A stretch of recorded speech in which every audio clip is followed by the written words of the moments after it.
the games are coming thick and fast for Manchester City and their manager, Pep Guardiola. A couple of people have said he made a tactical blunder against Real Madrid in the Champions League, fielding a very attack-minded side against Real. Real Madrid turned it around, beat them 3-0. Looks like their surgeon in the Champions League looks all but over. Can they afford to make that kind of mistake, Dan? They play West Ham United, a team on the up in the Premier League. I recently booked their place in the next round of the FA Cup. This isn't the kind of game that City would have wanted, sandwiched between two games against the almighty Real Madrid. Absolutely not. I mean, when you look at the way West Ham are playing, irregardless of their league position, this one's not going to be easy. But as you say, we just touched on the fact that English teams don't get a respite when it comes to Europe. Real Madrid's second leg, 3-goal advantage. Man City would have loved that advantage for themselves to then maybe rest players on Saturday for the second leg in mind. They don't have that luxury. They probably don't have the luxury come Sunday because Arsenal could be 10 points clear. So there's that title race picture to take into account. There's also the simple fact that West Ham are fighting for their lives. So this is not going to be an easy place to go to at all for Man City. And they've just been in fits and starts last couple of weeks, haven't they? They've dropped points in the league.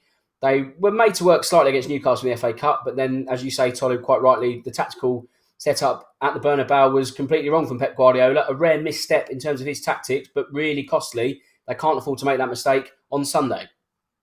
In terms of how it feels like playing a team that's fighting for their lives at this stage of the season, City already have a taste of that. They had a taste of that against Nottingham Forest. The home game for City, everyone thought it was a routine 3 points. They somehow managed to drop points in that one.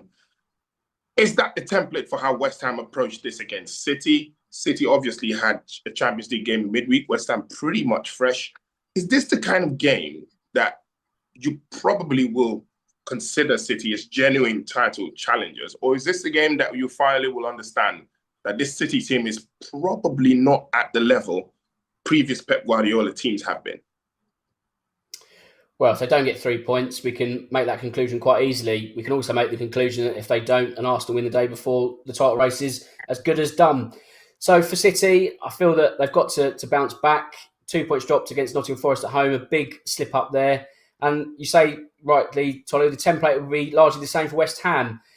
They don't want to be too open too early because then obviously Man City will pull them apart. But then if they can just sort of keep themselves in the game, frustrate them, maybe get the first goal, you don't know what will happen thereafter. So West Ham obviously won in the FA Cup on Monday, but they also won their last league game. They've won 2 of the last 6, also drawn 2 of the last 6, so obviously lost 2 of the last 6. They've had a mixed bag of form, but when you compare it to what Nottingham Forest are doing above them, it's made inroads in terms of that relegation margin. It's now goal difference, the only thing separating them. And when you look at the trajectory of the two clubs, if you had to pick someone out of those two who would stay up, you'd be probably pointing at West Ham over these recent weeks. So they are going to be confident, but it's a case of can they use that confidence to good effect against Man City? Can they? That's a huge question. For West Ham United, their manager, Nuno Espirito Santo, under pressure a couple of months ago, but it looks like everyone accepts that West Ham United are heading in the right direction. What does a victory do for West Ham? We still know that relegation battle will go all the way. It looks like that's going to be the case. Well, what does a victory against a team like City, or what does avoiding defeat against a team like City do for this West Ham team? Oh, it'll be a massive confidence boost. Even if they get a point, it's a point not just against a mid-table team, it's against a team which is challenging for the title. And if it is a share of the points, it'll probably derail City once and for good. So, as I say, the confidence will be already high in East London, but you'd feel it's only going to get bigger. If results go their way, they could even leapfrog the likes of Spurs, Nottingham Forest as well. So it could be as many as 2 places up in the table. Then that puts them on Leeds' coattails. So it's not just getting points, it's that huge step towards survival. And once you're out of the bottom 3, once you've been in it for so long, the mindset changes. You feel like progress is being made. You're not just kind of scratching for every point. You are then dictating what other teams need to do. So this could be a huge lift for Nuno's men come Sunday. Before the turn of the year, Erling Haaland got 24 goals in 25 matches. Seems to have tailed off in the new year. Also, he's been injured a bit. What has happened to the City striker? He's been their talisman. There's been lots of talk, especially at the start of the season. What would City do without Erling Haaland's goals? I think we've found out rather the harsh way that this City team are struggling without their talisman now.